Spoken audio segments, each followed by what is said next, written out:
أعوذ بالله من الشيطان الرجيم بسم الله الرحمن الرحيم ثم كان عاقبة الذين أساءوا السوء أن كذبوا بآيات الله وكانوا بها يستهزئون. سورة الروم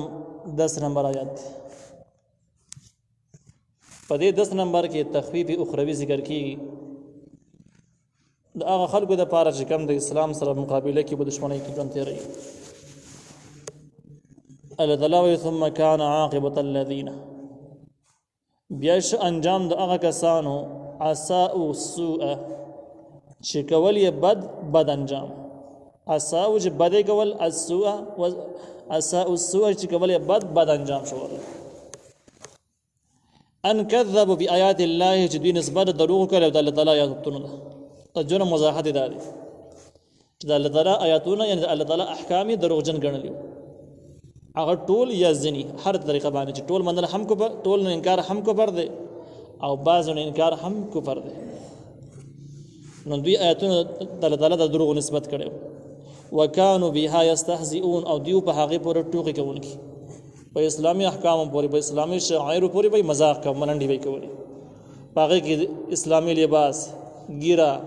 پټکي، جماعت، قرآن دا ټول چې کم دینو په کې شامل دي چې دې پورې به مذاق کوي. الله يبدأ الخلق ثم يعيده ثم إليه ترجعون. دا دلیل عقلی ذکر کیږي د الله تعالی په وحدانیت باندې.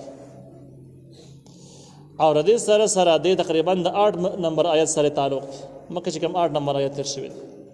چې کوم د دین د مخالفین مبارک په طریقه زجر باندې الله تعالی بیان کړو چې داخل د الله تعالی په مخلوقاتو کې فکر نه کوي، زمکه او اسمانونو کې فکر نه کوي.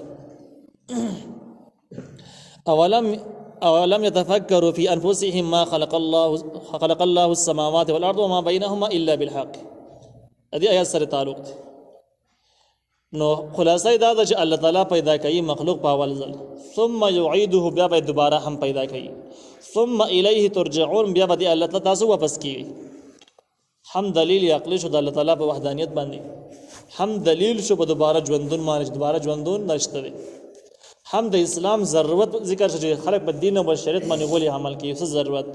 نو ضرورت دا ذکر چې ثم الیه ترجعون دی الله ته واپس کیږي، الله بدن ته پوس کی ضرورت ده. ويوم تقوم الساعه او به هغه ورځ چې قائم شي قیامت. د دوباره ژوندون ذکر وشي د الله مخې ته به ورسي. اخو د دوباره ژوندون د قیامت احوال ذکر کیږي چې د قیامت څنګه شي. الله یوم تقوم الساعه به هغه ورځ چې قائم شي قیامت یبلس المجرمون، نا امید به مجرمان خلق. قیامت چې قائم شي هو قیامت نه مانو جرمونه خبره ډاډه کول خیال دا چې تاسو باندې اوس په تاسو یې ورید قیامت یې ورید خبر سترګ باندې د یقین نه غږ تاسو شته چې کله تاسو یقین راغی نو مسمو مایوس شي چې موږ کړي سره اوس په حساب د څه ورکو. نو مجرمان خراب په قیامت کې مایوس کیږي، د خپل کارونو ما واجب مری به مایوس دي، الله د رحمت نه امید دی. ولم يكن لهم من شركائهم او نه وي دوی د پاره شریکان د دوی شفاعاء او سفارش کوونکی. د چا د پاره ژوند خاور یې کړي د چا په خواري چا په مرسته کې ژوند تر کړي دي هغه کسان به سفارش نشي کولای. وکانو بشرکائهم کافرین او دی بشي د خپل شریکانو نه انکار کوونکی، خپل شریکانو نه انکار کوي، سوچه بدلاري بیلی کی. دا د براءت مضمونونه مخکې تر شوی دي چې کشرانو د مشرانو نه د براءت اعلان وکي او الله تعالی به درکې به وایي چې بس دې خلکو من خطا کړیو ډبل سزا ولا ورکړه او موږ دنیا ته واپس ورېږو. او مشران به وایي چې موږ تاسو باندې زور نه کړی، خو ته شي خبرې وي بس نه برات لري بس ګرو تاسو ته حق پرست خلکو دین خودلو، قران ته خودلو، آسماني شریعت ته خودو. موږ سره قران نو آسماني کتاب نو د ساره خبرې ته کول تاسو موږ بس راځي بس او تعالی په کتاب بس نه تللی جرم خپل. نو دې بحث نه ورسته به تاسو جهنم ته الله ورواچي. دغه د براءت مضمونونه مخکې تر شوی دي. نو دې ځکه کې حماقه مضمون ته اشاره ده. یو بل نه د انکار لارې بشو اختیار کیو، یو بل نه لارې بیلی کی. ويوم وهغه ورځ باندې تقوم الساعه چې قائم شي قیامت یوم اذن يتفرقون. په دغه ورځ به داخله ډلې شي، ځان له سپونه به ودرېږي، د هر نظریه د هر عمل والا جدا سپونه به ودرېږي. فاما الذين امنوا وعملوا الصالحات نو هر هغه کسان چې ایمان راوړل دي او عمل کوي نیک عمل د شریعت برابر دي موافق الشریعت عمل صالح هغه د ویلګي د شریعت برابرۍ او منکر هغه د ویلګي چې مخالف د شریعت نو هغه کسان چې عمل کوي د موافق د شریعت فهم فی روضة یحبرون دی په باغچو کې یو خوشاله وي یحبرون مشهور معنی دا دي چې یحبرون د دې عزت پوښي یحبرون نعمتونه ورکړي یحبرون خوشاله وي دا ټول معنی بل تنزدي نزدي الفاظ بدل لغ مفهوم یو دي واما الذين كفروا او هر هغه کسان چې کافران دي وكذبوا بآياتنا او نسبت د دروغ کړل زمون آیاتونو د الله تعالی د آسماني کلام آیاتونه ټول یا ځنی دروغ جن ګڼل او هغه تصدیق نه دی کړی ولقاء الاخره ملاقات د اخرت نه منکر دي حساب کتاب قائل نه دي فاولئک ان کسان په العذاب محضرون په عذاب کې به حاضر شي عذاب کې بدن نه دي حاضر کړي نو دا تخویف اخروی د اسلام دشمنانو لپاره او دا مخینه چې کوم دی 15 نمبر آیات دا بشارت اخروی د مؤمنانو لپاره خوشخبری ده زیر د مؤمنانو لپاره او دویم 16 نمبر آیات دا تخویف ته ير ور کول د اسلام دشمنانو او د سره مسلمانانو ته تسلی هم د جساس دشمنان ستاسو مخالفین د الله تعالی په سخت غریب کې د خلاصېدون دي نو خیر کې په دنیا کې سورځي خوشاله ورځي ویني څه پروا مه کوئ د الله تعالی په غریب کې اخته دي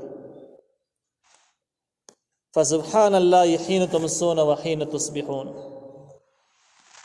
نو پاکی بیانوي الله تعالی د پاره حين په هغه وخت کې تمسون چې تاسو بیګاک وحين تصبحون په هغه وخت کې تاسو سباک دا سر کې داوا د صورت حمله چې داوا د صورت د الله تعالی وحدانیت ثابتول نو دا د ذکر کې چې سبحان الله ذکر شو د الله تعالی دوه قسم صفاتونه د یو منفي صفات او بل مثبت صفات منفي صفات چې کوم دي موږ چې داسې وایو چې الله تعالی لره مرګ نشته الله تعالی د کیږي نه الله تعالی د دنیا د نظام نه خبره نه دی دا نه چې پکې راځي دا منفي صفات نو په سبحان الله کې د منفي صفات اشاره او بیا بلکې 18 نمبر کې وله الحمد فی السماوات دي کې مثبت صفات ته اشاره ده الله تعالی منفي او مثبت صفات دوه ثابت شي او بیان شي نو هم دقه توحید مضمون توحید هم دقه شی دی نو باندې ځکه کې توحید الله تعالی ذکر کی او د مخکینی سبقونو سره رابط او مناسبت ده دي سورۃ بعنوان کې موږ ویلي دي چې دا سورۃ د مسله ثابت دی چې د الله تعالی امداد د حق پرست خلکو سره دی الله تعالی به دوی غالب کوي نو بدی آیات کې وس د غلبي سبب ذکر کیږي چې د غلبه بس څنګه راځي آیا چې خلک د ګمراهان او د دین دشمنان بیا هم فتح راشي فتوحات به وشي غلبي براشي نه د څه کو چرته نه کیږي د دې غلبي د حاصلولو خپل وسول او طریقه د هغه وسول روان شي فتوحات برازي نو یو طریقه دا ده چې تاسو به سحر او ماخام د الله تعالی تسبیح بیانوي تسبیح چې کوم دا بدو طریقه باندې بیانېږي قولان په خلص سره د الله تعالی تسبیح بیانول من به صفات د الله تعالی نه پکول خراب صفات نه پکول د تسبیح نه نو چې په خلوم ته لګیایي چې الله تعالی د پاره کمزوري صفات چې کوم خلک ثابتای مخلوق سره مشابه کوي شریکان ولا جوړي دغه به نه پکې چې د دروغ ده نشته دا تسبیحات قولا ممتلګیایي عملا مملګیایي د الله تعالی تعظیم او احترام وکي په مونږ کې په روزه کې په طریقه باندې د حج په کولو په طریقه باندې په تلاوت په ذریعہ باندې د اذکار په ذریعہ باندې الله تعالی تسبیح او عملا هم تخصیص کوي نو بده کې قولی او عملی دوه تسبیح مراد په دې وجه باندې ابن عباس رضی الله تعالی عنہ قول دادي چې بس سبحان الله حين تمسون وحين تصبحون کې منزونه ته اشاره او دا هم سمون خوري زګه چې تسبیح دا منظم دی ته چې الله تعالی درسه په عجزي باندې ولاړی خدای الله تعالی لوی دی ومنله دا شان چې ته الله تعالی درخه درشي خدای الله تعالی اطاعت اختیار سجده الله ته کی خدای الله تعالی تر عجزي انتها وکړه هم دغه تسبیح ده دغه ست تسبیح ویل کی بیا بخلم سره لګیای الحمدلله و سبحان ربي العظیم و سبحان ربي الاعلى و تسبیحات هم سره بخلمان جاری ساتي او عملنا هم لګیای نو موږ په تسبیحات کې اعلی تسبیح ده دا خبره هم ټیک ده ابن عباس رضی الله عنهما دا رئیس المفسرین دی د نبی عليه السلام نه طرز وی د نبی عليه السلام د عبارت کې د رئیس المفسرین لقب ورکړی او د قرآن باندې ډیر خپیدونکو سره دی عباد الله 4 سالور عبد الله ګان دي چې بده کې عبد الله ابن عباس رضی الله عنهما هم شامل دي دا په دین باندې ډیر پویدونکو ماهر کسان دي دا هغه زمانه صحابه کرامو کې د فقها دي نو دی وی چې د دین مراد منځ دی او دې کې وای 15 وانه منځونه شامل دي څنګه پکې شامل دي وای په سبحان الله تاسو تسبیح بیانوي د الله تعالی حين تمسون په هغه وخت تاسو بیګا څه دی وای چې نور پری وځي بس بیګا شروع نو نور پری وته سره سم د ماقام منځ دی دغه نه بعد د مسوتان منځ دو منځونه په دې ذکر کړه وحين تصبحون په هغه وخت د سبا کې نو سحر منځ چې کله سبا شي بر سحر منځ خلق بیا وله الحمد في السماوات والارض وعشيا وحين تظهرون او ردی الله تعالی د پاره حمد د پاسمانونو کې او پزمکه کې وعشيا وبيګا کې وحين تظهرون هغه وخت تاسو مسبخین کوي نو مسبخین ټیم پکې راغی په طریقه باندې اشارتن 15 منځونه ذکر شو د قرآن مضمون عام دی پدې کې منځونه هم داخل دي پدې کې قولی تسبیحات هم شامل دي پدې کې عملی کردار هم شامل دي او تسبیح او حمد دا دوانه الله تعالی سره لازم ملزم صفاتونه دي چې کوم کس تسبیح قائل نو حمد هم قائل چې د حمد قائل تسبیح هم قائل یعنی کمزوري صفات نه پکې نو کامل صفات بوله ثابت دي کامل صفات ثابت دي نو کمزوري صفات باندې پکې دا حمد دی او دا تسبیح حمد تسبیح اصل کې توحید یو زبردست مضمون وحين تصبحون باغ وخت السباك ولو الحمد ارضي الله تعالی د لپاره حمد دی حمد کامل صفاتونه تبیل کیږي او دغه صفاتونه چې کوم دي نو هغه صفاتونه چې کوم مثبت دي موږ وای الله تعالی همیشه ژوند دی همیشه به رزق ورکون کې دی په هر څه پویدون کې دی د عبادت قدر کوون کې دی نیکانو سره مرسته کوون کې دی ظالمان سره نه انتقام اخیستون کې دی د ټول مثبت صفات دغه مثبت صفات په حمد کې موجود وله الحمد الله تعالی د لپاره حمد دی کامل صفت فی السماوات پاسمانونو کې ولارد پزمک وعشيا په بیګا کې وحين تطهرون باغ وخت تاسو مسبخین کې نو دا غون تسبیحات چې کوم دی دا سبب د حصول د غلبې شو چې تاسو د مسلمانانو غلبه او عزت غواړئ نو لازم دا د الله تعالی د تسبیح او د حمد پابانی عملا هم او قولا هم کردار به محمد اسلامي وینا به محمد اسلامي کردار او گفتار چې دوانه اسلامي چې دغه د حمد تسبیح وي او دغه نه بعد فتوحات راځي غلبه راځي د الله تعالی امداد راځي یخرج الحي من الميت روباس ژوندۍ د مړینه دا هم دلایل عقلیه د الله تعالی په ذات او په صفات باندې څومره د لوی صفاتونو مالک او څومره لوی ذات د مخلوق د صفاتونو نه څومره لوی دی او چت نو دا الله تعالی روباس ژوندۍ من الميت د مړینه ويخرج الميت من الحي او روباس مړ د ژوندۍ نه دا سبقونه مخکې زی په زمانه د مضمون بحثونه تیر شوي دي چې یاره د دین تشبیه مراد ده که دین حقیقت مراد ده که تشبیه شي نو څنګه بشي که حقیقت شي څنګه بشي ځکه تشبیهات هم قران کې استعمالېږي نو کدا په حقیقت باندې حمل شي چې الله تعالی په حقیقت کې په حقیقي معنی سره ژوندې د مړي نه راوباسي او مړي د ژوندې نه نو د وجود بده شي چې الله تعالی ژوندې سیز چې د مرغو د بچي واخلي د چرګانو دا واله دا د یو مړ څه نه را پیدا کی چې انډر کې سانه دا به روح حسیز او ردی ژوندې چرګوړې ژوندې د مرغۍ بچي داسې بل شي راوځي داسې نور مثالونه کې دي بیا الله تعالی هم دغه ژوندې څه مړې راوباسي هم دغه ژوندې چرګ داسې مثال په تور باندې واخلي د مړه انډر راوځي چرګ ژوندې انډر مړه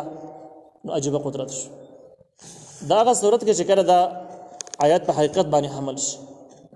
کدا په تشبیه باندې حمل شي نو بیا به د صورت شي چې یخرج الحي او باس ژوندې من المیت مړینه څه مطلب نیکان او دیندار خلک د گمراهانو فاسقان نه را پیدا کوي پلار به د وخت لوی گمراهي باطل سره وي یو نیک صالح زوی به پیدا شي د دین یو لوی داعی پیدا شي نو دا پلار چې کوم بی دینه د گمراه د په منظر د مړی دی او دا زوی چې د دین خدمت کوي او د دین باندې پویږي د دین وفادار دی د په منظر د ژوندې شو کافرانو بچي لوی عالمانو خيجي مجاهدینو خيجي دا سه نور مثالونه شته دي او بیا و یخرج المیت روباسی مړ من الحي د ژوندینه د تشبیه په صورت کې به معنا دا شي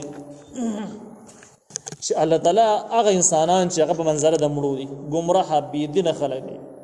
نه دین ته څه پیدا شته نه انسانیت ته څه پیدا شته او بال دي د خلک د قیمتي ژوندۍ خلکو نه پیدا شي لاران به عالمان مجاهدین بزرگان شهیدان د وخت اولیاء الله تر شوی او زوی به د سې د دین د پاره به یو ناسوري د انسانیت د پاره به یو زبردست ناسوري مصیبت نو دغه مصیبت والا کس چې کوم دی په منظر د مړی باندې والا د چانه چې پیدا شوی دغه منظر د ژوندۍ باندې دی ډیر مثالونه دي سشته دي لکه نوح علی السلام دی او لوی هستی را پیغمبر زوی چې هم دغه شان د گمراه بي دین دی دغه شان د کې په عام انسانانو کې هم ډیر شته دي نو حالت تشبیه کې به معنی بدلی ول باندې او دواړه معنی په خپل ځمانه سمون خوري صحیح دي ويحيي الارض رجندای کې زمکه بعد موت یا ورسره مرګ د حقینه لزمکه مرګ زمکه وچې دلی چې خوشته کې دا وجه باران په ذریعہ من الله تعالی د راجوندای کې شنه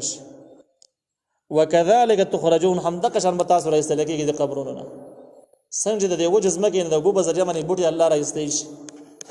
د مړ نه ژوندې راځي شي ژوندې نه مړ راځي شي دغه شان تاسو دوباره هم خپه اسانه ژوندې کولای شي څه مشکل کار نه چې د مخکینه کارونه سو کولای شي نه دیم کار خو یې سم نه د خو ډیر آسان دی دا دومره لوی قدرتونه د الله تعالی هم د الله تعالی په توحید باندې دلایل هم په بعث بعد الموت باندې دلیل وکذالک تخرجون دغه ځکه چې د بعث بعد الموت به دوباره ژوندون باندې هم دلیل شو د دلایل